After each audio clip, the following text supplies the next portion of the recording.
Դուք զինվորական նախարարի ու վարչապետի ներկայացան մի հատ զինվորական է սպասած զինվորական նման պայ ձեռները թափահարելով ձեռը իջեցրուց գաց պայ քեզ Պարոն Նիկոլ, այդ ոնց որ մանրից 3 միլիոն վարչապետերից վերածվում ենք մեկ վարչապետի առաջ զգաստ կանգնողների, հա? Ու մանրից խոնարհվում են բոլորիդ առաջը դառնում է խոնարհվեք իմ առաջ ու ծափ տվեք, հարա։ Կամ գոնե դուք զգաստ կանգնեք այդ մարդու առաջ, որ այդ մարդուն ստիպել եք գնա ադրբեջանցիների գերակայություն ունեցող պոստերի առաջ կանգնի, այն գերակայությունը, որ ձեր գործողությունների պատճառով է տեղի ունեցել, այն գերակայությունը ձեր որ հանձնած հողերի արդյունքում է տեղի ունեցել։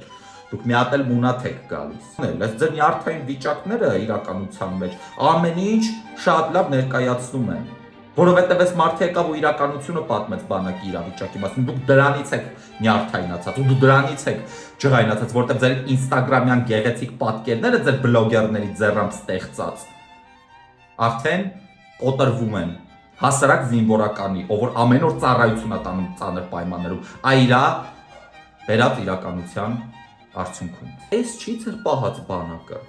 Պարոն Նիկոլ, երևի դուք չեք հասկանում, որ դուք այս պահի քարոզարշավի մեջ եք գտնվում, ու դուք տեխնացուներից մեկն եք, իսկ քաղաքացին մոտեցել է իր խնդրով, իրական խնդրով։ Ու այս չի ձեր պահած բանակը, այդ Մայկա Տրուսիկի թեմայով եկաք իշխանություն, բայց պարզվում է այսօր էլ Մայկայի ու Տրուսիկի սնունդի խնդիր կա այնտեղ։ Բայց գիտեք դուք ինչով եք տարբերվում նախկիններից։ Ձեր ինստագրամյան ռեֆորմներով։ Երբ որ ցույց եք տալիս մեկ զորամասեն սիրուն ներկած, լավ բունկերով եւ այլ, իսկ իրականության մեջ մնացած ամենուր եք այսպեսի խայտարակ իրավիճակի։ Բայց բլոգերները որ գնացել էին այդ զորամասը նկարում էին հիացած, իրենք չեն ուզում մի հատ գնան այս զորամասերն էլ նկարեն, թե դրա համար գումար չեն ստանում,